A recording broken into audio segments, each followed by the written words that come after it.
Tempi duri per la Ailex di Chiavari, lavoratori in cassa integrazione sino al 2021, azienda al lavoro per cercare di ottenere nuove commesse. La Cassazione ha bocciato il ricorso dei diplomati magistrali che vengono così esclusi dalle graduatorie, brutta notizia per molti insegnanti anche del Tigullio. Una scuola flessibile, capace di coniugare professionalità e competenze umane, nuovo passo avanti a Chiavari per la nascita del liceo sportivo Gianelli Campus. I lavoratori della IML di Casarza Ligure senza stipendio da aprile, lo denunciano i sindacati che chiedono dialogo e prospettive e sollecitano l'intervento della politica. Sestri Levante lancia i custodi di quartiere. Le famiglie assegnatarie dei 4 alloggi di edilizia residenziale pubblica, le casette rosse, si occuperanno della cura delle aree esterne. Chiavari anticipa al 2019 alcune opere pubbliche previste nel 2020. In consiglio le pratiche relative al parcheggio e all'ampliamento della strada di Caperana.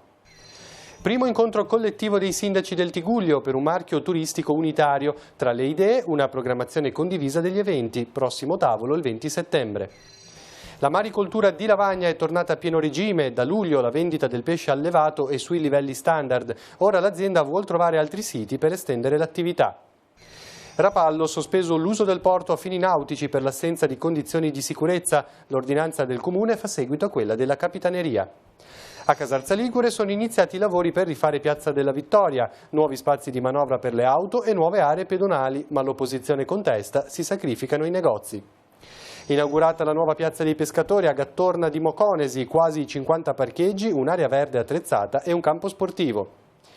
Più fermate dei treni e un pullman sperimentale di ATP per portare i lavoratori di Fincantieri da Genova a Riva Trigoso sono alcuni dei risultati ottenuti dalla Wilm. I rimborsi che la Liguria riconosce alle pubbliche assistenze sono bassi. Ad ammetterlo è il consigliere regionale Claudio Muzio che assicura il suo impegno sul tema dell'affidamento dei trasporti a terzi. E infine il villaggio del ragazzo come punto di raccordo tra domanda e offerta di lavoro. Inaugurato un nuovo sportello e presentati 2 corsi per l'inserimento lavorativo di giovani inoccupati e disoccupati. Un saluto a tutti, bentornati al TG. Guardando la settimana, un'occasione per riscoprire i temi che abbiamo trattato negli ultimi 7 giorni. Partiamo proprio dalla giornata di lunedì. Ci siamo occupati della difficile situazione alla Ailex di Chiavari. I lavoratori andranno in cassa integrazione sino al 2021. Tegola poi per i diplomati magistrali. La Cassazione infatti ha bocciato il loro ricorso e saranno così esclusi dalle graduatorie.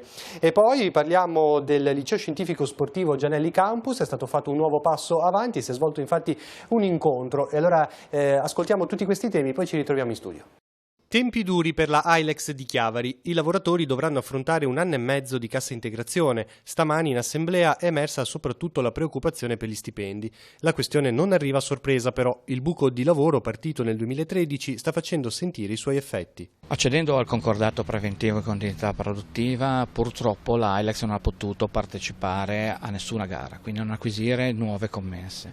Lo sviluppo delle nuove commesse impiega circa 2 anni per andare in produzione, questo spiega il buco che si è venuto a creare da ottobre, ci hanno detto fino a maggio 2021. Rassicurazioni arrivano dall'azienda. La Ailex sta partecipando a più gare possibili per avere nuove commesse e poter così ripartire. I sindacati testimoniano l'impegno dei vertici aziendali sul mercato. Sicuramente il rapporto con Fiat è preminente, vista anche la vicinanza geografica a Mirafiori. È chiaro che non escludiamo la possibilità di acquisire anche altre commesse, auto come la BEV possono essere acquisite e anche altre auto che dovrebbero uscire dal piano industriale della Fiat nel prossimo periodo. Siete riusciti a rassicurare i lavoratori? Certamente c'è una chiara preoccupazione da parte di tutti, sia i sindacati che i lavoratori, però come abbiamo fatto in passato siamo in grado di stringere i denti tutti insieme, di fare squadra e di superare anche questo momento.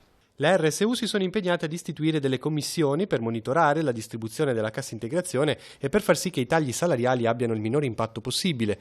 Altra richiesta avanzata e già accolta dall'azienda è quella di investire nella formazione. Se ci saranno degli investimenti su nuove linee, nuovo prodotto, la formazione è sempre fondamentale. Questa formazione coinvolgerà quasi l'interezza dei lavoratori, andrà da certificazioni, qualità, nuove tecnologie, informatica, inglese, comunque è una formazione molto utile che servirà per questo periodo. Con la sentenza di oggi, dunque, che cosa accade per i diplomati magistrali del Tigullio e della Liguria? Accade che praticamente la Cassazione ha definito ciò che la plenaria aveva già deciso a dicembre di 2 anni fa e quindi gli insegnanti sono stati estromessi dalle graduatorie ad esaurimento. Adesso che cosa succede anche pensando al prossimo anno scolastico? Allora, succede che intanto alcune persone che sono ancora nelle GAE con riserva e non hanno ancora le udienze, sono ancora dentro, prenderanno il ruolo per poi essere licenziate.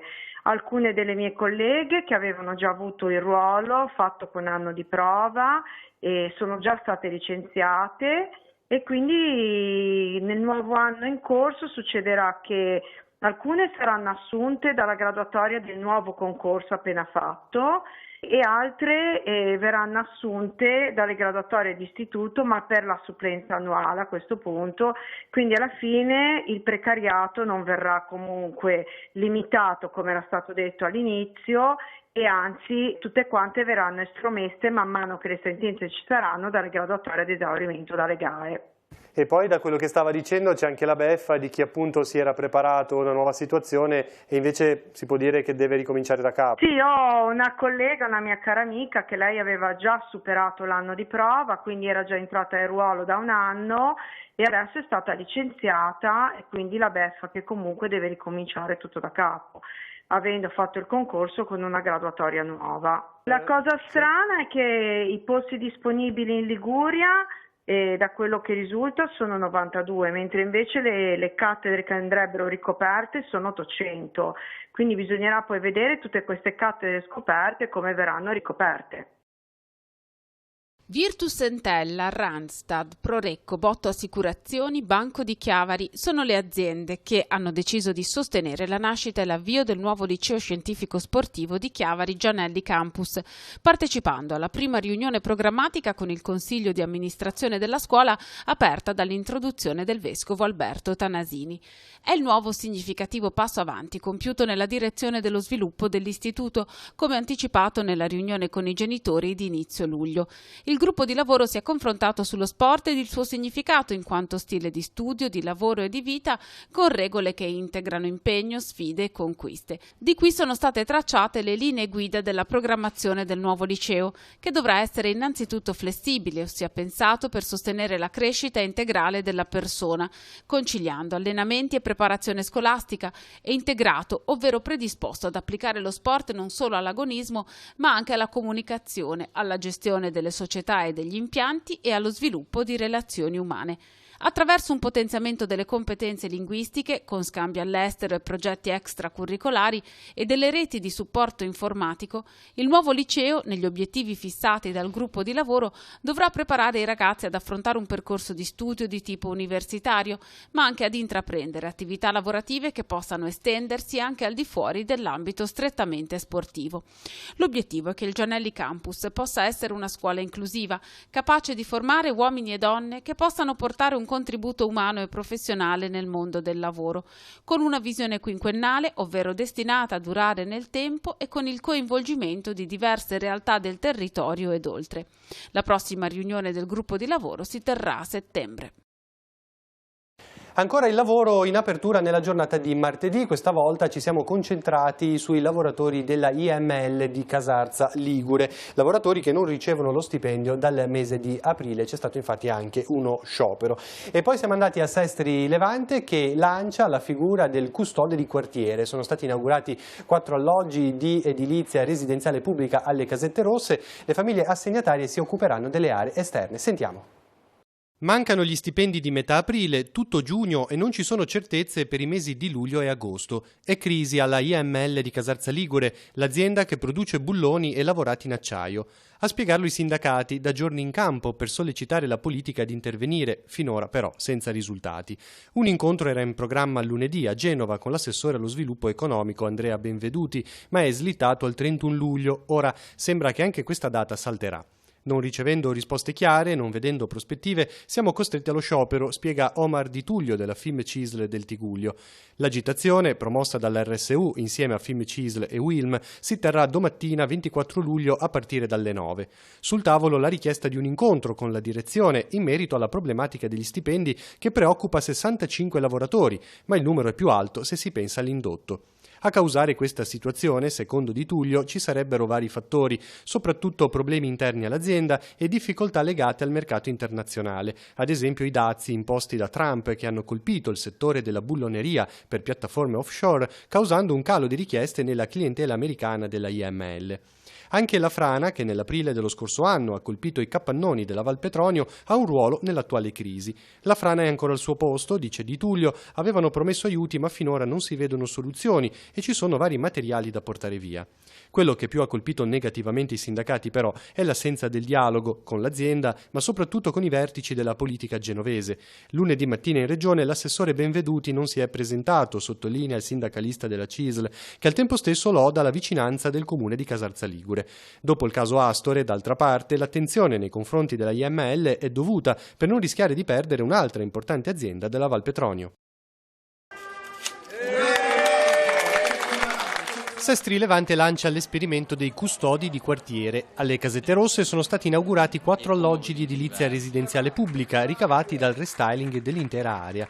La particolarità è che le famiglie assegnatarie si prenderanno cura del bene ricevuto, un presidio sociale di integrazione e di crescita e di speranza per tutto il quartiere. Daranno delle ore di volontariato ai cittadini in quanto si occuperanno di tagliare l'erba, di aprire e chiudere i cancelli del parco e anche di partecipare alle attività del quartiere. Ci sono molti bambini che verranno a vivere qua, ci sono 5 bambini e questo ci riempie ancora più di orgoglio perché insomma sono bimbi che avranno la possibilità di avere una casa con la loro famiglia ma anche di vivere un'esperienza diversa di solidarietà e di socialità all'interno della comunità.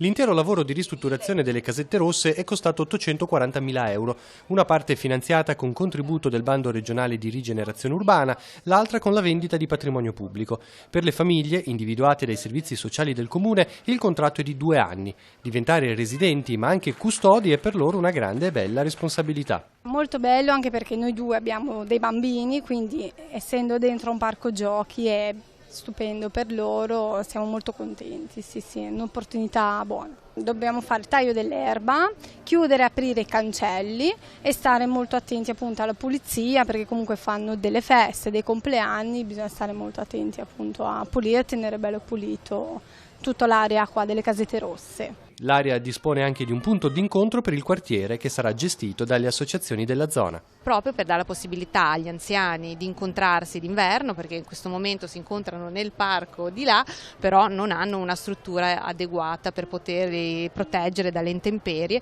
e poi sarà anche un punto dove faranno feste, incontri, insomma che lo utilizzeranno come loro credono.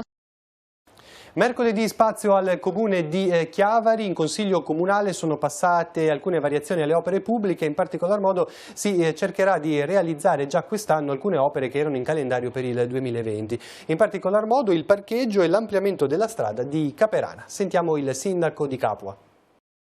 L'amministrazione comunale di Chiavari intende aggiornare il piano delle opere pubbliche triennale anticipando al 2019 alcune opere previste per il 2020. Questo in ragione di maggiori risorse economiche a disposizione del comune. Un primo atteso intervento sarà all'interno del parco Villa Rocca, dove è previsto il recupero del cosiddetto padiglione del tè. Questo è un intervento molto importante e abbiamo trovato le risorse, lo anticipiamo di un anno.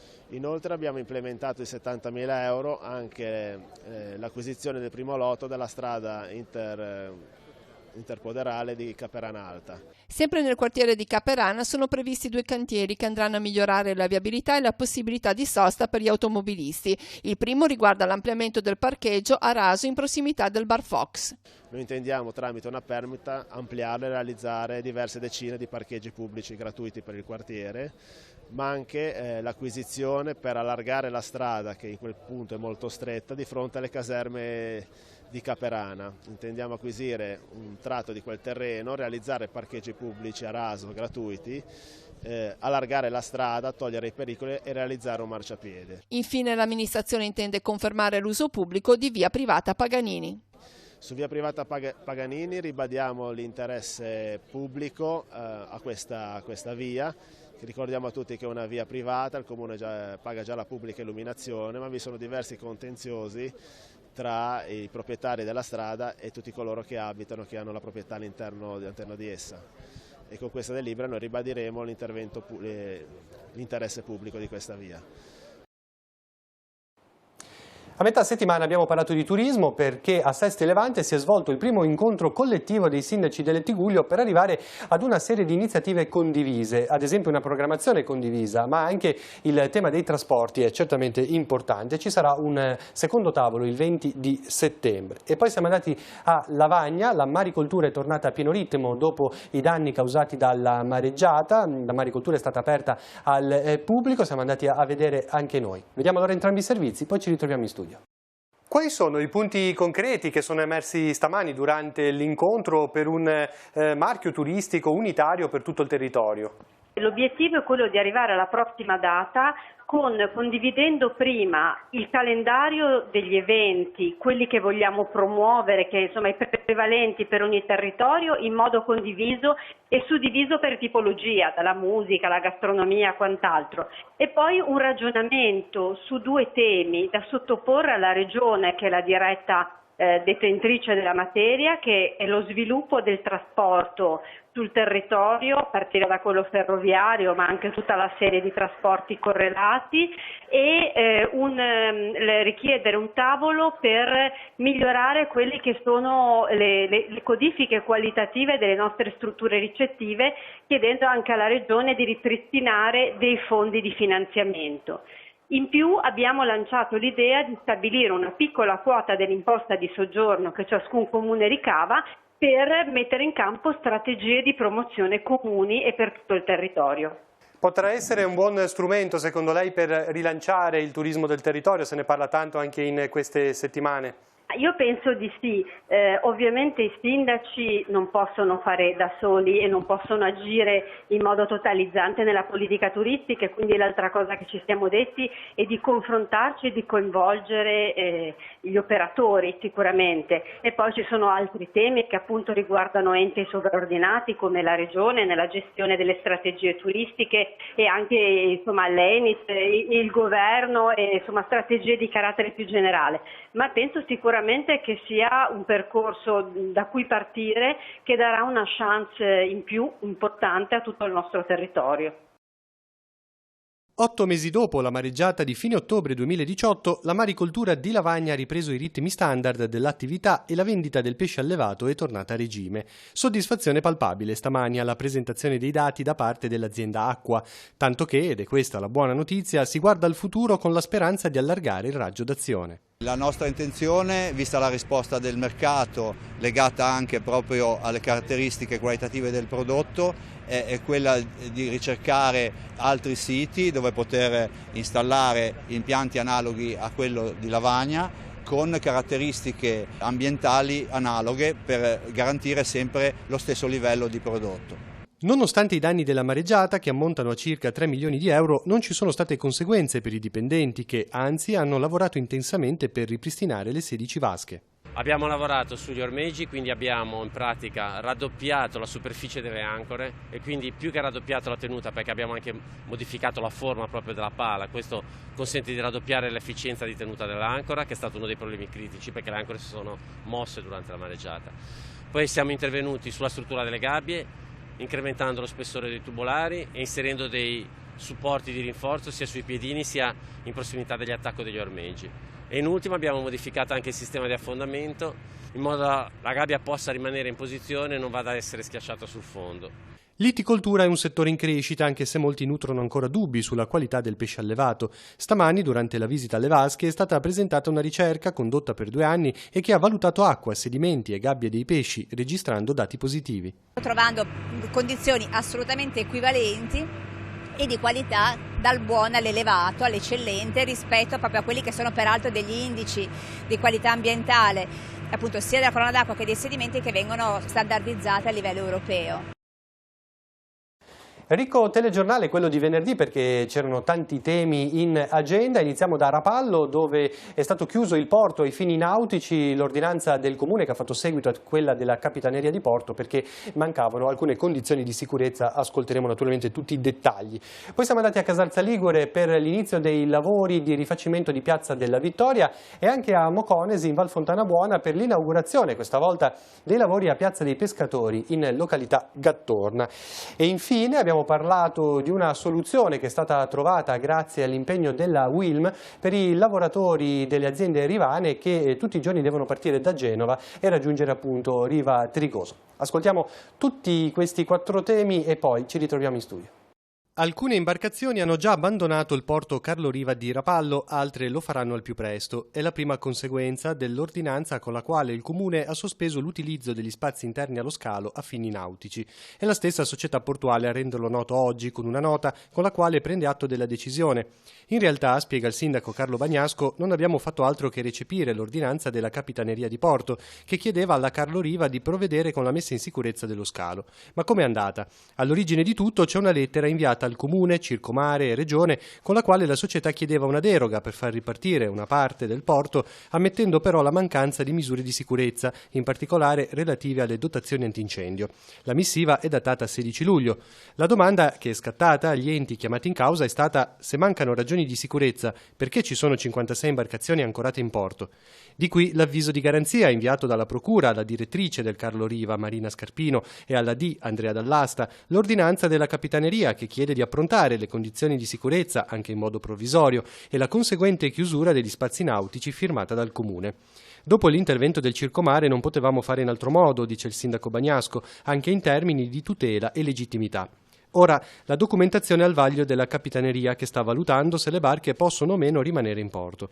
Dal canto suo la Carlo Riva spiega di essere nel giusto e di avere sempre agito nel rispetto delle leggi, delle regole di prudenza e di sana gestione.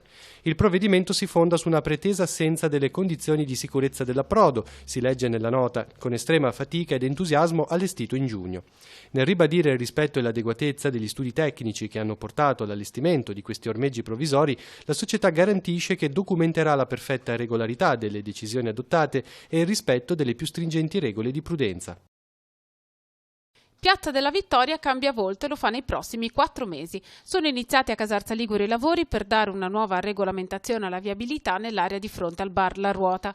L'area di manovra si è resa necessaria per eliminare la pericolosità del passaggio veicolare lungo una strada molto trafficata. E da una parte riusciremo ad ottenere, a differenza di quanto ci aveva prescritto ANAS, la possibilità di avere dei parcheggi di sosta temporanea dove chi vuole usufruire anche delle attività commerciali, quindi vivere la piazza dal punto di vista commerciale, lo potrà fare, e aumenteremo l'area pedonale, quindi contemperemo sia l'esigenza del passaggio con quella della vivibilità della piazza. Di diverso avviso l'opposizione, che si fa portavoce delle lamentele dei commercianti della piazza che si trovano al di là della strada. Sicuramente poteva essere utile un intervento sui parcheggi. In un primo momento io non mi ero opposto a una regolamentazione con parcheggi a lisca di pesce, ma il progetto attuale prevede uno spazio d'area e di manovra di 6 metri che va verso i negozi, quindi non è vero che aumenta la pedonabilità della piazza, ma anzi viene tolto spazio verso proprio i negozi, tant'è vero che le attività commerciali non sono molto contente di questo progetto. Per venire incontro ai negozi, i lavori verranno realizzati in 2 tempi successivi, con la creazione di posteggi a servizio delle attività. Abbiamo chiuso al momento una parte della piazza, ricavandolo, voglio dire, per venire incontro ai commercianti, ai cittadini, circa più di 10 parcheggi nell'area della piazza dove c'è adesso la fontana, che non c'erano, quindi praticamente siamo andati anche oltre ad oggi i parcheggi che erano presenti prima della chiusura. Successivamente verrà chiusa la parte di qua dove c'è la fontana, per intenderci dal bar La Ruota. Il progetto prevede una aiuola, l'illuminazione a LED, l'impianto di videosorveglianza e l'abbattimento delle barriere architettoniche. Non ultima l'eliminazione della fontana e successivamente la realizzazione di spazi per le attività aggregative e culturali. Nei lotti successivi è prevista la realizzazione di un nuovo anfiteatro a soli 100 metri di distanza in linea d'aria da quello già esistente di Piazza Unicef e spesso possiamo dirlo anche sottoutilizzato. Quindi assolutamente un'opera inutile e costosa fatta con le risorse dei cittadini quando vi erano priorità sicuramente più importanti. ANAS ci ha detto chiaramente che così come era oggi la piazza non andava bene, quindi i parcheggi non ce ne potevano essere, per cui abbiamo cercato di fare qualcosa che potesse andare incontro a tutte le esigenze. Togliendo la fontana ampliamo l'area pedonale, quindi vi sarà la possibilità di organizzare dei mercatini, degli eventi musicali richiesti da anni dai commercianti, e ora attraverso questo nuovo spazio si riuscirà a fare anche questo.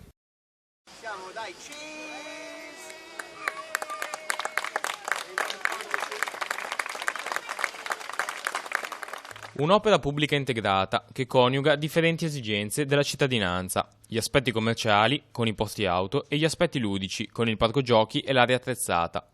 Un progetto fortemente voluto dall'amministrazione e finanziato con fondi comunali, che ha avuto un lungo iter, iniziato con l'ex sindaco, ora assessore Gabriele Tostarello, e concluso con l'attuale primo cittadino Giovanni Dondero.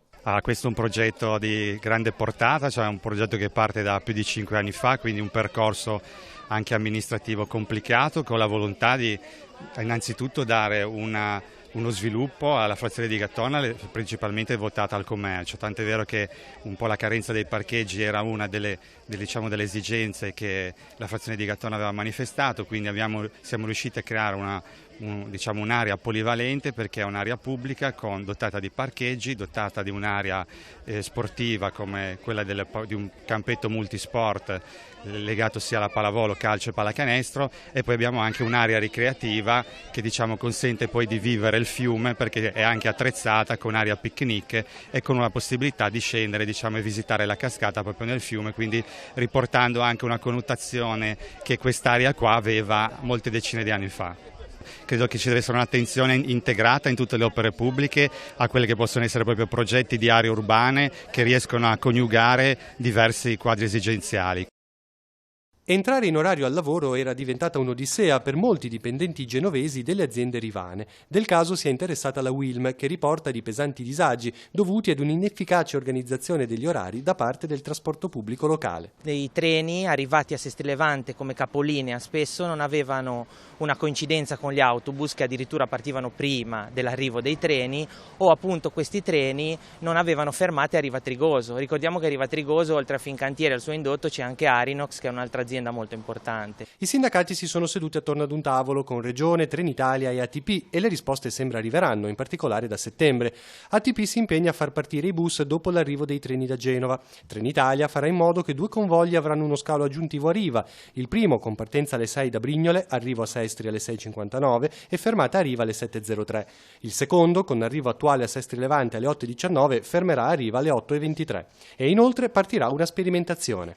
Un pullman che partirà alle 7 di mattina dalla stazione di Brignole, farà una fermata a Nervi, in zona casello autostradale, per recuperare qualche lavoratore che eventualmente è in quella zona, e poi uscendo dal casello di Nervi arriverà direttamente in Fincantieri a Riva Trigoso circa alle 8, ed è un pullman che i lavoratori attendono con ansia, perché potrebbe dare veramente risposte importanti. È alto il numero dei lavoratori genovesi che fino ad oggi non ricevevano una risposta adeguata dal trasporto locale e che si organizzavano con soluzioni alternative, come le macchinate, con tutti i disagi del caso. Nell'area genovese, tra indotto e lavoratori diretti, sono circa 500 persone. A queste 500 persone si sono aggiunti circa 70 risorse, 70 lavoratori di Genova che sono stati trasferiti dalla meccanica, sono stati trasferiti da circa 2 anni da Genova a Riva Trigoso, e quindi un bacino di 500-550 persone.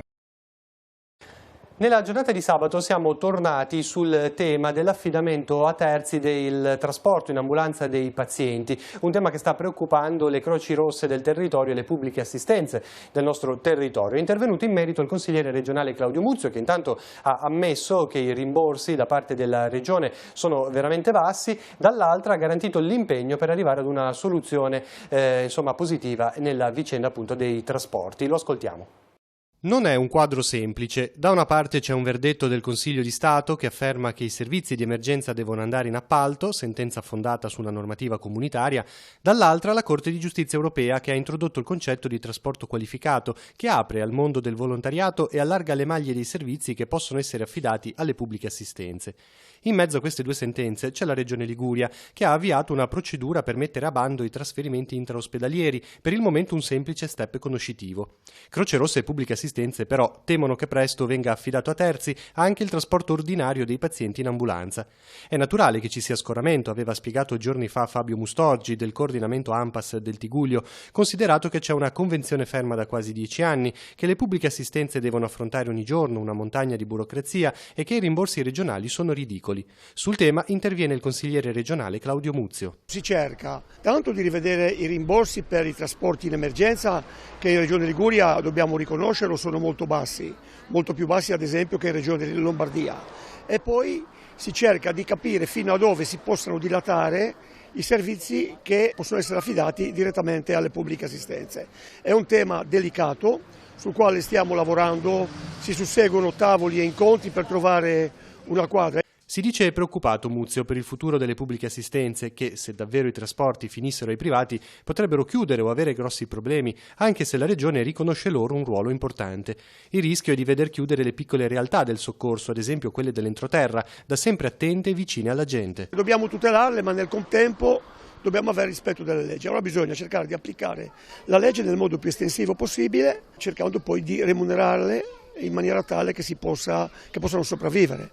Tenga presente che abbiamo già fatto una battaglia molto trasversale, peraltro, sul pagamento dei pedaggi dei servizi non in emergenza e l'abbiamo vinta, quindi lavoriamo insieme per poter trovare una soluzione. Concludiamo con il consueto approfondimento che ci porta al villaggio del ragazzo, dove nei giorni scorsi è stato inaugurato un nuovo sportello e sono stati presentati dei corsi per l'inserimento lavorativo di giovani inoccupati e disoccupati. Dunque il villaggio di San Salvatore di Cogorno come punto di raccordo tra domanda e offerta di lavoro. Certamente una notizia positiva, visto che il mondo del lavoro anche nel nostro territorio, lo avete sentito poco fa, appunto non naviga in acque rosee. E allora andiamo a sentire le interviste e noi ci ritroviamo con il Guardando la Settimana domenica prossima. Grazie per averci seguito, buon proseguimento con i programmi di Telepace. Siamo tutti? Vado? Entrate. 2 momenti con un unico obiettivo, il lavoro. Al centro di San Salvatore di Cogorno l'incontro tra diversi enti istituzionali per promuovere luoghi e corsi che possano aprire una speranza lavorativa per chi è in cerca di occupazione. Il primo riguarda l'inaugurazione dello sportello lavoro dove si incontrano domanda e offerta. Chiaramente è uno spazio che noi mettiamo a disposizione anche per le aziende perché è fondamentale il collegamento rispetto al mercato del lavoro con loro per raccogliere tutto quello che sono gli aspetti dei fabbisogni, così come mettere insieme quelle che sono le aspettative, i talenti dei ragazzi e anche degli adulti che magari si trovano nella necessità di riconvertire la propria professionalità in ragione magari della perdita di lavoro. Nello stesso contesto sono stati presentati 2 corsi che propongono un percorso integrato per l'inserimento di giovani disoccupati e inoccupati. Il primo, il corso per capibarca per Fincantieri, in cui il percorso verrà realizzato qui presso le nostre strutture ed in parte proprio direttamente da Fincantieri,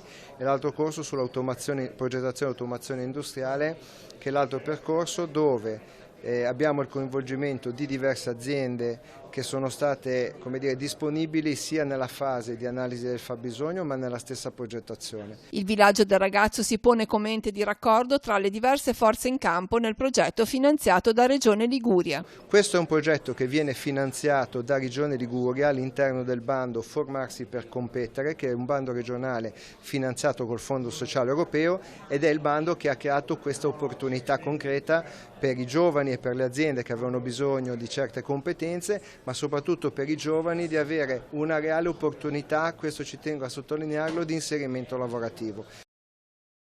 Formarsi per competere, un imperativo che già da alcuni anni le organizzazioni sindacali del territorio hanno assunto come via indispensabile per poter offrire le necessarie competenze a chi è in cerca di lavoro. Bene, fare la formazione è fondamentale per il territorio, è fondamentale per i ragazzi e ovviamente per creare nel prossimo periodo, speriamo, tanti lavoratori che possano avere un lavoro di prospettiva che crei le condizioni economiche per lo sviluppo del nostro territorio. I corsi finanziati da Regione Liguria presentati al villaggio del ragazzo sono 2, puntano a formare figure professionali che possano al termine del percorso avere uno sbocco lavorativo. Le iscrizioni sono aperte da qui a metà settembre sostanzialmente e sono corsi che danno un'occasione concreta lavorativa ai nostri ragazzi. Uno è un corso di capobarca e quindi è legato a Fincantieri che garantisce un'assunzione almeno del 35% degli iscritti, poi l'esperienza ci dice che gli esiti dei corsi sono sempre al di là e al di sopra di quelle che sono le previsioni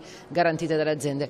L'altro invece è un corso più legato a tutto il settore dell'elettronica ed elettrico, ha molte aziende alle spalle tra cui Siemens e l'occupazione in questo caso è oltre il 45%. L'inaugurazione al centro di San Salvatore dello sportello servizi al lavoro diventa strategica per mettere in contatto domanda e offerta, incrementando ulteriormente le possibilità di impiego per disoccupati e inoccupati. Avere uno sportello diretto che metta in contatto partecipato, a chi ha partecipato ad esempio a corsi di formazione con le aziende che cercano manodopera è importantissimo, è il tassello che manca quasi sempre sia nel pubblico che nel privato. Vediamo il numero esiguo di percentuale che non in Liguria ma in tutta Italia di contratti che vengono firmati all'interno dei centri per l'impiego, e quindi è chiaro che ogni strumento in più per favorire l'inserimento nel mondo lavorativo di chi si è già formato è uno strumento molto utile, quindi sono contento che questo avvenga qua a Villaggio del Ragazzo.